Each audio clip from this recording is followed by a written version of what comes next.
नमस्कार दोस्तों, एक बार फिर से बहुत बहुत स्वागत है आप सभी का हमारे चैनल आसान भाषा में। दोस्तों, आज के इस वीडियो में हम आपको बताने वाले हैं आप अपने मोबाइल फ़ोन से ही बिना किसी CSC ID के आप ई श्रमिक कार्ड अपने फ़ोन में घर बैठे कैसे बना सकते हैं। जी हाँ दोस्तों, ई श्रमिक कार्ड जो है आप अपने मोबाइल फ़ोन में ही घर बैठे आसानी से बना सकते हैं। इसके लिए आपको किसी को पैसे देने की ज़रूरत नहीं है। इसके लिए आपको कहीं लंबी लाइन में खड़े होने की ज़रूरत नहीं है, क्योंकि ई CSC कार्ड अभी चर्चित में है और जिसको लेकर के लोग इस लंबी लाइनों में खड़े हो रहे हैं, यहाँ तक कि 100-200 रुपये चार्ज भी दे रहे हैं इस कार्ड को बनाने के लिए। तो ऐसा करने की ज़रूरत नहीं है। एक आम नागरिक जो है इसको अपने मोबाइल फ़ोन से आसानी से बना सकता है। तो इस वीडियो में मैं आपको यही बताने वाला हूं। इस वीडियो को बिल्कुल स्किप मत करिए, वीडियो को एंड तक देखिए और पूरा देखिए, ताकि आपको अच्छे से समझ में आए कि ई श्रमिक कार्ड कैसे बनाते हैं और बनाने के बाद ये वर्क करे, ये ज़्यादा ज़रूरी है। अगर आप लोग वीडियो को कहीं स्किप कर देते हैं और आपका जो ई श्रमिक कार्ड बनता है वो वर्क नहीं करेगा, तो वापस आप इस वीडियो में आकर के मुझे कमेंट में बोलेंगे। तो इस वीडियो को पूरा लास्ट तक देखिए, जिसमें मैं आपको मोबाइल से ही बताने वाला हूँ। ये मैं PC से भी बताने वाला था, मगर मैंने सोचा कि बहुत लोगों के पास PC नहीं होता है, तो ये मैं आपको मोबाइल से करके दिखाऊंगा कि मोबाइल से ई श्रमिक कार्ड कैसे बनाते हैं। तो चलिए शुरू करते हैं। शुरू करने से पहले हम आपको बता दें कि अगर आपने हमारा चैनल अभी तक सब्सक्राइब नहीं किया है तो लाल बटन को दबा करके जल्दी से सब्सक्राइब कर लीजिए और बेल आइकन को दबाइए, ताकि इस तरह के जब भी वीडियोस मैं अपलोड करूं तो सबसे पहले आपको नोटिफिकेशन मिले।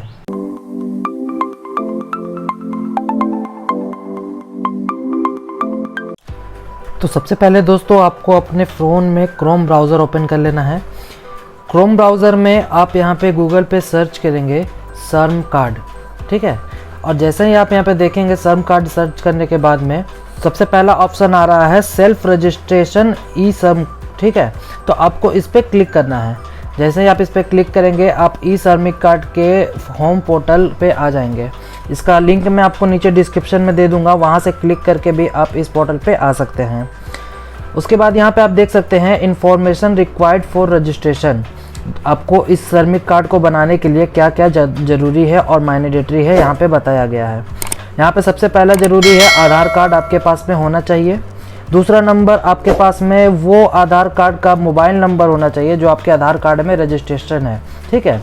उसके बाद आपका बैंक अकाउंट का डिटेल चाहिए, और यहाँ पे वही लोग बना सकते हैं जो कि 16 से 59 साल के बीच में आते हैं। उसके कम, उससे ज़्यादा लोग जो है यहाँ पे नहीं बना सकते। तो आपको ध्यान में रखना है कि यहाँ पे 16 से 59 साल के लोग के बीच में ही ये लोग बना सकते हैं। तो चलिए हम लोग शुरू करते हैं कैसे बनाएंगे। तो सबसे पहले यहाँ पे आधार कार्ड में जो आपका मोबाइल नंबर लिंक है वो मोबाइल नंबर आपको यहाँ पे डालना है। तो हम लोग यहाँ डाल देते हैं 62024368। उसके बाद यहाँ पे आपको कैप्चा फिल करना है। कैप्चा फिल करने के बाद यहाँ पे आपसे 2-3 क्वेश्चन पूछा गया है। जैसे कि यहाँ पे आपसे पूछा गया है are you member of employment provident fund organisation, तो आप इसके नहीं है तो आप नो कर दीजिए। एम्प्लॉय स्टेट इंश्योरेंस कॉरपोरेशन, तो यहाँ पे नो है तो आप नो कर दीजिए। अगर इन दोनों में से कोई भी आप यहाँ पे ऑर्गेनाइजेशन में काम करते हैं तो आप ई श्रम कार्ड नहीं बना सकते हैं। तो उसके बाद आप नो पे क्लिक करने के बाद OTP के लिए सेंड कर दीजिए। जैसे ही आपके फ़ोन में OTP आता है तो आपको यहाँ पे OTP जो है यहाँ पे टाइप करना है। तो हम लोग यहाँ पे OTP जो है फिल कर देते हैं। फिल करने के बाद यहाँ पे सबमिट पे क्लिक करेंगे। सबमिट पे क्लिक करने के बाद अब हमसे यहाँ मांगा जा रहा है आधार कार्ड नंबर। तो सबसे पहले आपको यहाँ पे आधार कार्ड नंबर डालना है। आधार कार्ड नंबर के डालने के बाद आप यहाँ पे किस तरह से वेरीफाई कराना चाहते हैं, फिंगरप्रिंट है, आइरिस है और OTP है। तो यहाँ पे आइरिस और फिंगरप्रिंट जो है जाहिर सी बात है कि आम लोगों के पास नहीं मिलेगा, तो OTP से आप यहाँ पर जो है वेरीफाई कराएंगे। वापस से यहाँ पे कैप्चा आपको फिल करना होता है दोबारा, तो हम लोग यहाँ पे कैप्चा जो है फिल कर लेते हैं। फिल करने के बाद यहाँ पे आपको एग्रीमेंट पे क्लिक करना है, I agree to the terms and condition for the registration under e Shram portal. उसके बाद आपको यहाँ पे सबमिट करना है। सबमिट करने के बाद आप यहाँ पे फिर से एक बार आपके पास में OTP आएगा और फिर से आपको एक बार यहाँ पे OTP जो है फिल करना है। तो हम लोग यहाँ पे अपना OTP जो है फिल कर लेना है। ध्यान रहे दोस्तों कि आपको OTP वही मोबाइल नंबर पे आएगा जो मोबाइल नंबर आपके आधार कार्ड में सेव है, ठीक है। अगर आपके पास वो नंबर नहीं है तो आप ये ई श्रम कार्ड घर बैठे नहीं बना सकते हैं। तो चलिए इसको वैलिडेट करते हैं। वैलिडेट करने के बाद आप यहाँ पे देख सकते हैं, यहाँ पे इन्फॉर्मेशन जो है आधार कार्ड का खुल के आ गया है। ठीक है। जिस भी बंदे का नाम से होगा यहाँ पे आधार कार्ड का इन्फॉर्मेशन खुल के आ जाएगा। आपको यहाँ पे एग्री पे क्लिक करना है और यहाँ पे ओके करना है और यहाँ कंटिन्यू टू इंटर डिटेल्स, ठीक है, इंटर डिटेल्स पे क्लिक करेंगे। उसके बाद सबसे पहले यहाँ पे आपको पर्सनल इन्फॉर्मेशन फिल करना है, जैसे कि यहाँ पे आप मैरिज है या नहीं। तो ध्यान रहे आपको वही इन्फॉर्मेशन फिल करना है जिसमें स्टार मार्क है। जो स्टार मार्क नहीं है वो मैंडेटरी नहीं है, आप उसको छोड़ भी सकते हैं, ठीक है।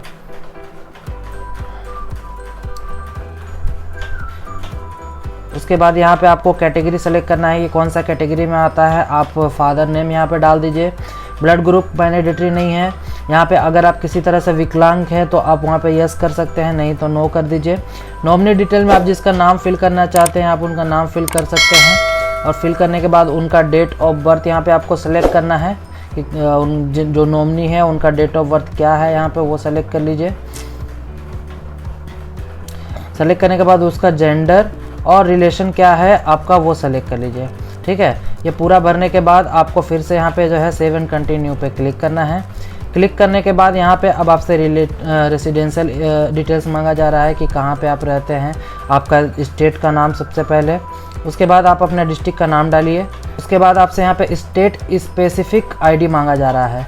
स्टेट स्पेसिफिक आईडी जैसे कि झारखंड के लिए JH, यूपी के लिए UP, ठीक है। इस तरह का जो आईडी होता है वो आप यहाँ पे डालिए। उसके बाद करेंट एड्रेस अर्बन या रूरल जहाँ भी आप रहते हैं वो आप डालिए, ठीक है। उसके बाद आपको यहाँ पे हाउस नंबर डालना है। हाउस नंबर डालने के बाद जहाँ भी आप रहते हैं उसका आप नाम डाल दीजिए और उसके बाद फिर आप अपना यहाँ पे स्टेट सेलेक्ट करिए। उसके बाद फिर से डिस्ट्रिक्ट सेलेक्ट करिए। उसके बाद आपका जो तहसील पड़ता है वो आप तहसील सेलेक्ट करिए। सिटी आपको यहाँ पे मेंशन करना है और उसके बाद पिन कोड जहाँ भी आप रहते हैं उसका पिन कोड आप यहाँ पे सेलेक्ट कर लीजिए। सेलेक्ट करने के बाद यहाँ पे आप कितने साल से रह रहे हैं आपको वो सेलेक्ट करना है और उसके बाद फिर से एक बार आपको यहाँ पे जो है परमानेंट एड्रेस जो है वो डालना है, ठीक है। फिर से हम लोग परमानेंट एड्रेस जो है यहाँ पे फिल कर लेते हैं। उसके बाद आपको यहाँ डिस्ट्रिक्ट सेलेक्ट करना है, उसके बाद तहसील, फिर आपको यहाँ पे सिटी का नाम इंटर करना है और पिन कोड इंटर करना है।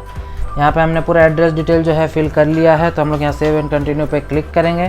क्लिक करने के बाद अब आपसे एजुकेशन डिटेल्स मांगा जा रहा है। तो एजुकेशन डिटेल्स आप ज़रूरी नहीं है कि पढ़े भी हैं, ठीक है। अगर आप पढ़े हैं तो जहाँ तक पढ़े हैं आप वहाँ पर डाल सकते हैं, नहीं पढ़े हैं तो कोई बात नहीं है। यहाँ पे आप नो लिटरेट पे क्लिक कर दीजिए और मंथली इनकम स्लैब जो है आप अपना यहाँ पर डाल दीजिए।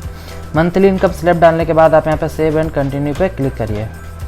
सेव एंड कंटिन्यू पे क्लिक करने के बाद यहाँ अब आपसे पूछा जा रहा है कि आप किस तरह के काम कर सकते हैं, कौन कौन से काम आपको आते हैं। तो यहाँ पे आप जो भी काम आप कर सकते हैं जिसके लिए आपने पहले किया हुआ है वो आपको यहाँ पे डालना है, ठीक है। तो डालने के बाद यहाँ पे आपको क्या है फिर से वर्किंग एक्सपीरियंस के कितने साल से आप ये काम कर रहे हैं तो आप ये भी यहाँ पे डाल दीजिए, ठीक है। और उसके बाद यहाँ पे आपका सेकेंडरी भी ऑप्शन है कि इसके अलावा भी अगर आप कुछ करना चाहते हैं तो आप वहाँ पे डाल सकते हैं, अदरवाइज़ आप छोड़ सकते हैं। आपके पास किसी तरह का सर्टिफिकेट है इस काम के लिए तो वो भी आप डाल सकते हैं। उसके बाद यहाँ पे आपने ये ट्रेनिंग कहाँ से लिया है इस काम के लिए, या कोई पढ़ाई किया है या फिर कहीं से आपने सीखा है तो वो आप यहाँ पे डाल दीजिए। तो अगर पढ़ाई किया है तो फर्स्ट वाला, नहीं आप अगर पढ़ाई किया है ऐसे नॉर्मली सीखा है तो आप यहाँ पे नो पे क्लिक कर सकते हैं। उसके बाद यहाँ पे आपसे पूछा जा रहा है कि आपने कहाँ से सीखा है, ऐसे घर में सीखा है या फिर काम करते करते सीखा है, जैसे भी आपने जो है यहाँ पे डाल देना है। और उसके बाद यहाँ पे आपसे पूछा जा रहा है कि आगे आप इस काम को और सीखना चाहते हैं, तो अगर आप सीखना चाहते हैं तो आप रिसीव पे क्लिक कर सकते हैं और फॉर्मल ट्रेनिंग या फिर वॉल्यूशन ट्रेनिंग जैसा भी आपको चाहिए आप यहाँ पे क्लिक कर सकते हैं। और क्लिक करने के बाद आप यहाँ पे सेव एंड कंटिन्यू पे क्लिक करिएगा। सेव एंड कंटिन्यू पे क्लिक करने के बाद लास्ट ऑप्शन आता है हमारा बैंक अकाउंट नंबर का। तो यहाँ पे आपको जो है बैंक अकाउंट नंबर फिल करना है, जो भी आपका बैंक अकाउंट नंबर है वो आपको यहाँ पे डालना है। उसके बाद यहाँ पे आपका अकाउंट होल्डर नेम जिसका भी बैंक का नाम है वो आप यहाँ पे डाल सकते हैं।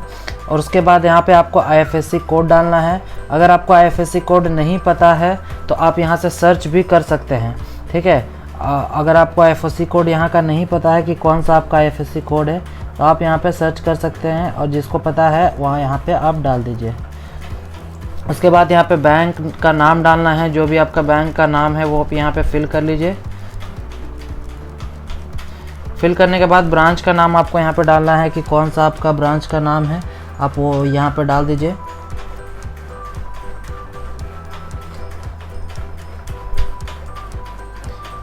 डालने के बाद यहाँ पे आप सेव एंड कंटिन्यू पे क्लिक करेंगे। सेव एंड कंटिन्यू पे क्लिक करने के बाद आपको यहाँ पर एक बार फिर से दिखाया जाएगा कि जो भी आपने डिटेल्स यहाँ पे डाला है, एक बार आप यहाँ पे रीचेक कर लीजिए पूरा कि जितना भी आपने डिटेल्स भरा है वो सही है या नहीं। रीचेक करने के बाद आप चाहे तो फॉर्म का भी प्रिंट यहाँ से ले सकते हैं। अगर आप फॉर्म का प्रिंट नहीं लेते हैं तो कोई बात नहीं, आप यहाँ पे टिक मार्क करिए और यहाँ पे सबमिट के बटन पे क्लिक कर दीजिए। जैसे सबमिट के बटन पे क्लिक करेंगे आप यहाँ पे देख सकते हैं हमारा ई श्रम कार्ड जो है वो बनकर रेडी है। और यहाँ से आप डाउनलोड यूएन कार्ड पे क्लिक करेंगे और अब जैसे ही डाउनलोड यूएन पे क्लिक करेंगे यहाँ पे आपको पीडीएफ में जो है आपका ई श्रमिक कार्ड जो है डाउनलोड होकर के मिल जाएगा। जैसा कि आप यहाँ पे देख सकते हैं आपका ई श्रमिक कार्ड यहाँ पे बन करके रेडी हो चुका है और ये बिल्कुल ही जेन्युइन है। आप अपने खुद से अपने मोबाइल से जो है घर बैठे ही आप अपना ई श्रमिक कार्ड जो है आसानी से बना सकते हैं और इसके लिए आपको किसी भी जगह जाने की ज़रूरत नहीं है, किसी भी तरह से आपको कहीं भी पैसे देने की ज़रूरत नहीं है। घर बैठे आप अपने मोबाइल फ़ोन से ही आपको जो है आप ई श्रमिक कार्ड बना सकते हैं। उम्मीद है ये वीडियो आपको ज़रूर पसंद आया होगा। पसंद आया तो आप हमारे चैनल को सब्सक्राइब जरूर करिए और एक लाइक करिए। बेल आइकन को दबाना ना भूलिए ताकि आने वाले इसी तरह के वीडियोस के नोटिफिकेशन आपको मिलती रहे।